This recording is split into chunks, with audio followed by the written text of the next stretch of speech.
फलकनूर जो एक 13-12 साल की बच्ची है जो गायब थी अपने घर से, उसको ट्रेस नहीं हो पा रही थी इतने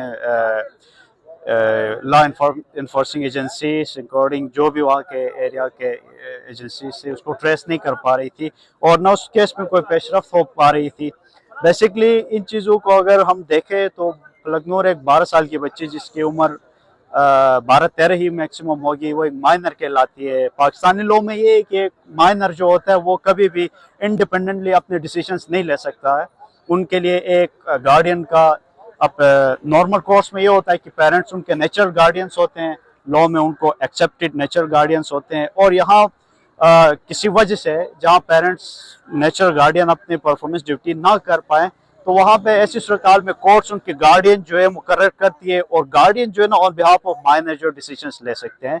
लेकिन फलकनूर केस में देख लीजिए आपकी एक माइनर बच्ची जिसको फिर पहले एबडक्ट किया गया फॉर पर्पज ऑफ मैरिज या उसके लिए, फिर उसके बाद उसके एक स्टेटमेंट दिलवाई गई है। तो ये सब चीज़ें ना एक कानूनी तौर पर अगर इनको देखा जाए तो ये यहाँ पे फोर्सफुल उसको पहले तो उसको निकाला गया है गिलगित से, फिर उसके फोर्सफुली उससे 164 का स्टेटमेंट रिकॉर्ड किया गया है। 164 का स्टेटमेंट बंदा तभी दे सकता है जब वो फ्री विल, ठीक है, उसको बताया समझाया जाता है कि ये आपके अगेंस्ट भी यूज़ हो सकता है, कि उसको समझाने के बाद 164 का स्टेटमेंट रिकॉर्ड किया जाता है। तो फलकनूर शायद उसकी एज इतनी छोटी, इतनी माइनर लड़की है कि उसको इस अंदाज़ा ही नहीं होगा कि वो क्या कह रही है। तो इस सब पूरे सिचुएशन में हमने आज अपना रिकॉर्ड भी करवाया है।